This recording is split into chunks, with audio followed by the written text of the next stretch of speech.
औज़ुबिल्लाहिमिनश्शैतानिर्रजीम बिस्मिल्लाहिर्रहमानिर्रहीम।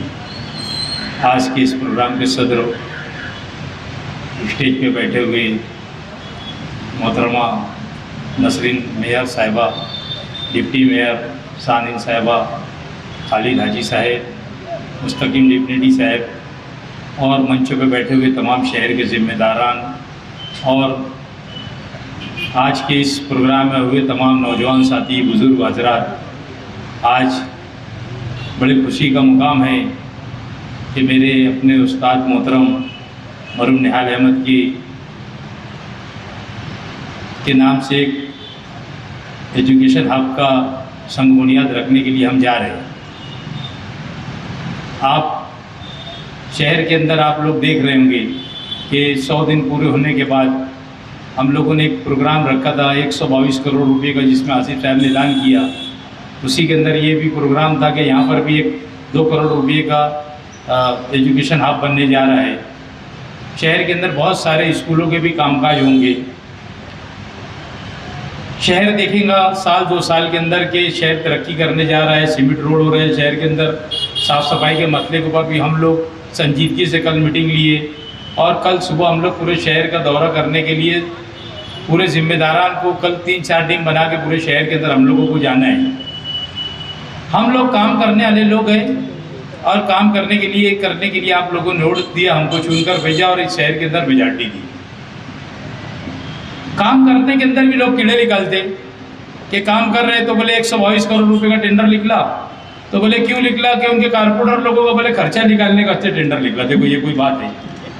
काम कैसा करना चाहिए इन्होंने हमको बताना। फिर काम करते नहीं आता, हम काम कर रहे तो बोले काम इसके लिए कर रहे 122 करोड़ रुपए का कि इनके कारपोरेटर लोगों ने पैसा लगा के चुन कर आए तो इनका खर्चा निकालने का 122 करोड़ रुपए का टेंडर। अरे अक्ल के अंधे लोग, हम लोग 2.5 साल के अंदर जो काम ये बॉडी के अंदर हम लोग करके जाएंगे, अगले 2.5 साल के अंदर भी अल्लाह ने मौका और वक्त तो दिया, तो 5 साल के अंदर ये शहर के अंदर 50 साल का हम रिकॉर्ड तोड़ के जाएंगे। कामकाज बताएंगे शहर के अंदर कामकाज किसको बोला जाता। ये हमारी सोच, काम की सोच है।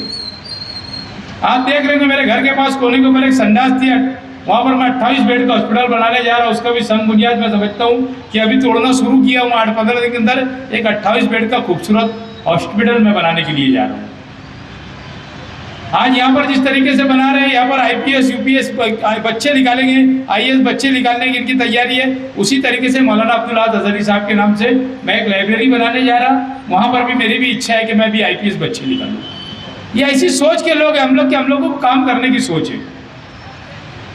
आप बताओ कि हम लोग किस तरीके से काम करना चाहिए। हम तो शहर के लोगों को बता के चल रहे हैं, गाइडलाइन लेके चल रहे हैं। हमारे से जो बड़े लोग हैं हम उनसे भी मशवरा ले रहे हैं। हमसे जो छोटे लोग हमको बताने आते हम उनका भी मशवरा लेते हैं कि नहीं हम लोगों को शहर में काम करना है। आप लोग सिर्फ हम लोग यही बोलेंगे कि हम लोग अगर कोई तरीके से हम लोग से कहीं गलती होगी तो शहर के सभी जिम्मेदारान यहाँ पर है, आप बताएं कि ये नहीं ये करना चाहिए, हम आप लोगों का भी मशवरे पे काम करेंगे। हम लोग ऐसा नहीं है कि हमें नाचते नहीं आए तो आंगन टेढ़ा कुछ भी करने का। अभी पूरे शहर के अंदर हम लोग अतिक्रमण निकाल रहे। कुछ लोग कमेंट कर दे तुम्हारे वार्ड में कब आएंगे। अरे भाई मेरे वार्ड में भी आया, मैंने वहाँ भी सफाई कर दी। आप अमन चौक को आके देखो, अभी अगर आप ट्रक लेके जाएंगे तो वहाँ पर ट्रक निकाल देंगी। इस तरीके का सुशासन मैंने रात के लोगों को भी अड्डा बुर्जी की गाड़ी हो या उनको बोल दिया कि अपनी दुकान के बाद दबा के लगाए, कारोबार करो, आप भी करो। हम कुदवाई रोड के लोगों को भी जगह देने के लिए जा रहे हैं। हॉकर से जितने मालेगांव शहर के अंदर हॉकर से जोन बना रहे हैं हम इन लोगों को भी आसिफ साहब की सरपरस्ती के अंदर एक हम लोगों ने उप समिति बनाया। उसका अध्यक्ष मैं है, मुस्तकीम डिग्निटी साहब है, असलम अंसारी साहब है उस समिति में और अधिकारी लोग हैं। हम लोग चाहते हैं कि कौन कौन से जगह पे उठ के किसको कहाँ पर जगह दे। हम लोग उसी तरीके से रोज फिक्रमंद होकर काम कर रहे हैं। हमारा मकसद नहीं है किसी को रोजगार से उजाड़ना, मगर लोगों को भी यहाँ के लोगों को अदब सिखाने की जरूरत है। यहाँ पर जो कारोबार करते हैं उनकी साइज, उनकी शॉपिंग सेंटर से 10 फुट गाड़ी आगे लगाते हैं और 5 फुट के बाद आगे गिरे खड़े रहता। इनको भी इनकी हरकत बंद करना चाहिए।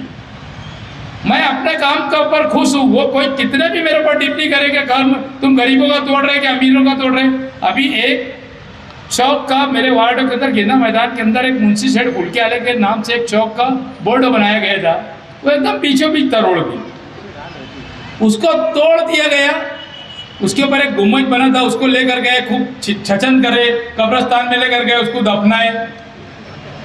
अरे मैं तो बोलता इनको ही दफना देने ना, जो लेकर गए थे इनको, मेरा बस चले तो इनको ही दफना दो, इनको तो वापस भी ध्यान दो, ऐसे तरीके के छजन कर रहे। उसके पीछे 20 फुट का अतिक्रमण का झोपड़ा बना के रखे थे, कुछ नहीं था, बंद था। हम लोग ने जब तोड़े तो हमारे वार्ड के लोग खुश थे, ये लोग कहाँ से आके वहाँ पर आ रहे हैं और उसको लेकर जा रहे, छजन कर रहे, वीडियो निकाल रहे, कब्रिस्तान में लेकर जा रहे।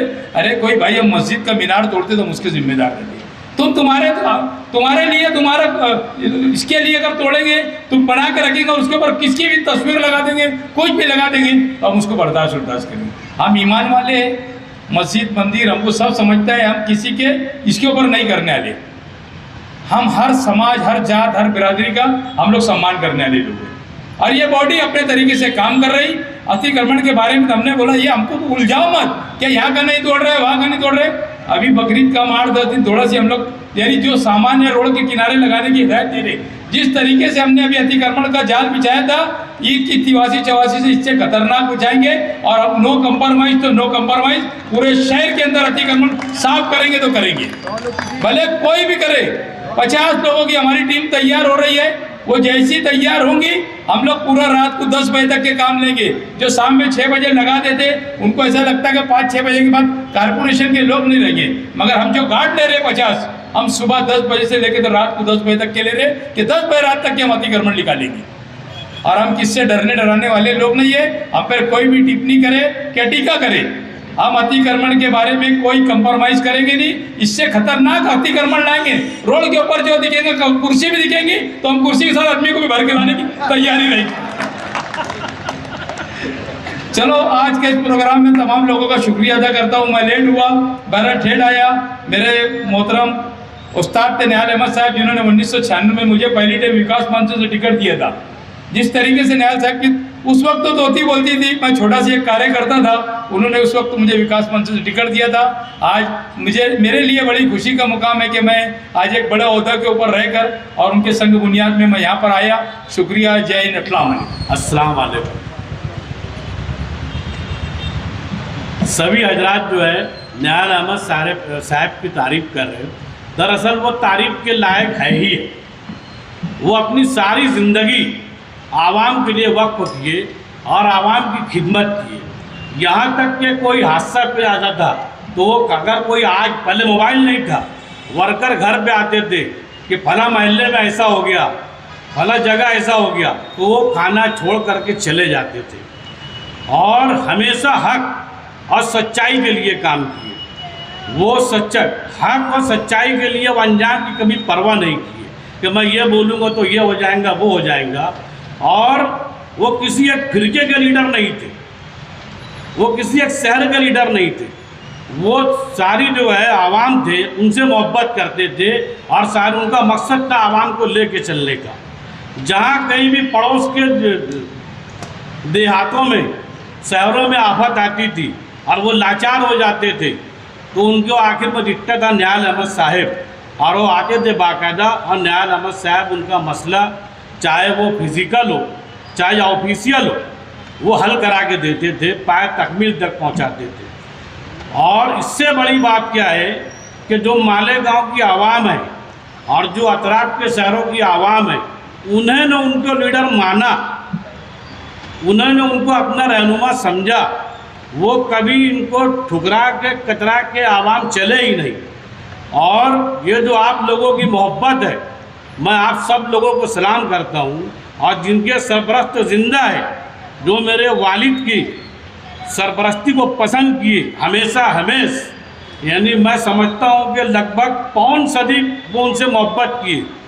और मेरी ये उम्मीद है कि रहती दुनिया तक जो आप आएंगे, आप उनको बच्चे आएंगे, आप उनको जो है निहाल अहमद साहब के बारे में वाक़यात बताते रहेंगे और वो भी उनसे मोहब्बत करेंगे जिस तरह उनके आबा अजदाद मोहब्बत करें निहाल अहमद साहब से। और ये मोहब्बत करने के नतीजे निहाल अहमद साहब का काम था कि वो कौम के लिए वक्फ हो गए। और जो आवाम जो है, जो उनको हमेशा अपना लीडर मानी, उनको हर इसमें चुन कर लाई, उनकी हर तहरीक में हिस्सा ली। यहाँ तक कि दिल्ली अगर जाना है, किराया नहीं है, निहाल अहमद साहब ने अगर आवाज़ उठा दिया तो सैकड़ों की तादाद में क्या औरतें क्या मर्द सतरंजी बांध करके रेलवे स्टेशन पे जमा हो जाते थे। ये भैया बैठे, इनको मालूम है। बम्बई जाना है, आज़ाद मैदान जहाँ भी जाना है, उन्होंने हर तहरीक में मतलब हिस्सा लिए। जो तहरीक से आवाम का फ़ायदा है वो तहरीक में उन्होंने हिस्सा लिए और हमेशा वो फलाई काम किए, आवाम की खिदमत का काम किए। और अगर तारीफ उनकी करने गया सुबह हो जाएंगी और मैं बेटा हूँ, मेरे मुंह से तारीफ अच्छी नहीं लगेगी। मैं चाहता हूँ कि आप लोग जो मोहब्बत देते हैं वो देते रहिए। अस्सलाम वालेकुम, जय हिंद।